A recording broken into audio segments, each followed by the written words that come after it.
ओम नमः शिवाय। दोस्तों, हर हर महादेव। सोमवार को पड़ने वाली अमावस्या को सोमवती अमावस्या के नाम से जाना जाता है। यह वर्ष में लगभग 1 या 2 बार ही पड़ती है। इस अमावस्या का हिंदू धर्मशास्त्र में बहुत ही विशेष महत्व माना जाता है। विवाहित स्त्रियों द्वारा इस दिन अपने पति की दीर्घायु के लिए व्रत किया जाता है। इस दिन मौन व्रत रखने से सहस्र गोदान का फल मिलता है।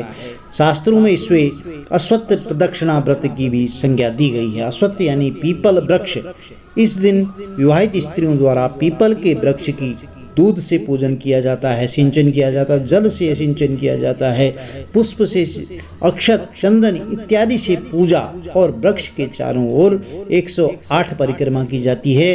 108 बार कच्चा धागा होता है सफेद वाला, उसको लपेट करके परिक्रमा करने का विधान है।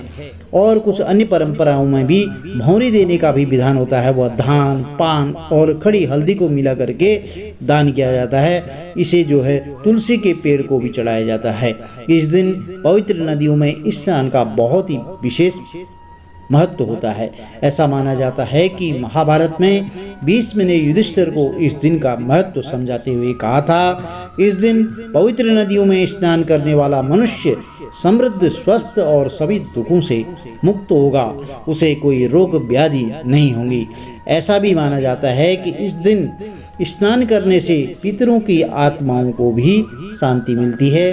पितृ कृपा परिवार में, कुटुंब में जरूर बनी रहती है। इसीलिए यदि आपके आसपास कोई सरोवर है, कोई तालाब है, कोई पवित्र नदी है, कुंड है, तो आप अवश्य स्नान करें। यदि यह आपसे संभव नहीं हो सके तो घर में गंगा जल लाकर एक बाल्टी में जरूर गंगा जल मिला करके स्नान करें। आपके घर में जरूर सुख समृद्धि होगी। आप आज की वीडियो में मित्रों आपको सोमवती अमावस्या व्रत कथा का श्रवण करने जा रहे हैं। यदि वीडियो में आपको कथा अच्छी लगे तो चैनल को लाइक, शेयर और सब्सक्राइब जरूर करें। साथ में बेल आइकन अवश्य प्रेस कर दें, जिससे आने वाली कथा के बारे में आपको ठीक समय पर नोटिफिकेशन मिलता रहे। चलिए कथा आरंभ करते हैं। बोलिए शंकर भगवान की जय। सोमवती अमावस्या व्रत कथा के अनुसार एक ब्राह्मण परिवार था। उस परिवार में पति पत्नी और उसकी एक सुंदर पुत्री भी थी। उसकी पुत्री समय के गुजरने के साथ साथ धीरे धीरे बड़ी होने लगी। उस पुत्री में बढ़ती उम्र के साथ सभी स्त्रीयोचित सद्गुणों का विकास हो रहा था। वह कन्या सुंदर, संस्कारवान और गुणवान थी, परंतु गरीब होने के कारण उसका विवाह नहीं हो पा रहा था। एक दिन उस ब्राह्मण के घर एक साधु महाराज पधारे। साधु महाराज उस कन्या के सेवा भाव से अत्यधिक प्रसन्न हुई। उस कन्या ने साधु महाराज की बहुत सेवा की। कन्या को लंबी आयु का आशीर्वाद देते हुए साधु महाराज ने कहा, इस कन्या के हाथ में विवाह योग्य रेखा नहीं है। तब ब्राह्मण दंपति ने साधु से इसका उपाय पूछा। कन्या ऐसा क्या करे कि उसके हाथ में विवाह योग बन जाए? तो कहा जाता है कि विवाह की जो जोड़ियां होती हैं वह ऊपर से ही बन के आती हैं। तो साधु महाराज ने कुछ देर विचार करने के पश्चात अपनी अंतर्दृष्टि में ध्यान करके बताया कि कुछ ही दूरी पर एक गांव में सोना नाम की एक धोबिन महिला अपने बेटे और बहू के साथ रहती है, जो बहुत ही आचार विचार और संस्कार संपन्न और पति परायण है।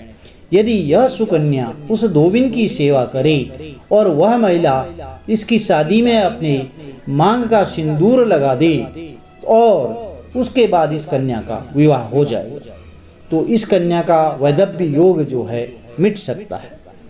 साधु ने यह भी बताया कि वह महिला कहीं बाहर आती जाती नहीं है। यह बात सुनकर के ब्राह्मणी ने अपनी बेटी से धोबिन की सेवा करने का प्रस्ताव रखा। अगले दिन से ही कन्या प्रातःकाल ही उठकर सोना धोबिन के घर जाकर साफ सफाई और अन्य सारे कार्य करके घर वापस आने लगी। एक दिन सोना धोबिन अपनी बहू से पूछती है कि तुम तो बहुत ही सुबह उठकर बहुत सारे काम कर लेती हो और पता भी नहीं चलता है। बहू ने कहा, माँ जी, मैंने तो सोचा कि आप ही सुबह उठकर सारे काम खुद ही खत्म कर लेती हैं।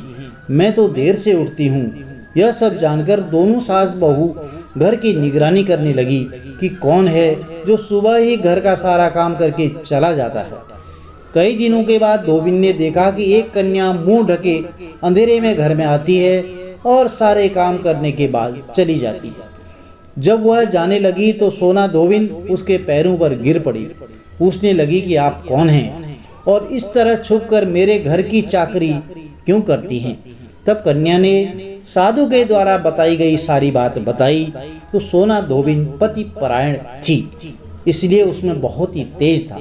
वह तैयार हो गई। सोना धोबिन के पति थोड़ा अस्वस्थ थे। उसने अपने बहू से अपने लौट आने तक घर में ही रहने को कहा। सोना धोबिन ने जैसे ही अपने मांग का सिंदूर उस कन्या की मांग में लगाया, सोना धोबिन का पति मर गया। उसे इस बात का पता चल गया। वह घर से निराजल ही चली थी। यह सोचकर कि रास्ते में कहीं पीपल का पेड़ मिलेगा तो उसे भौंरी देकर उसकी परिक्रमा करके ही जल ग्रहण करेगी। उस दिन सोमवती अमावस्या थी। ब्राह्मण के घर मिले पुए पकवान की जगह उसने ईंट के टुकड़ों से 108 बार भौंरी देकर 108 बार पीपल के पेड़ की परिक्रमा की और उसके बाद जल ग्रहण किया। ऐसा करते ही उसके पति के मृत शरीर में वापस जान आ गई। धोबिन का पति फिर से जीवित उठा। बोलिए शंकर भगवान की जय।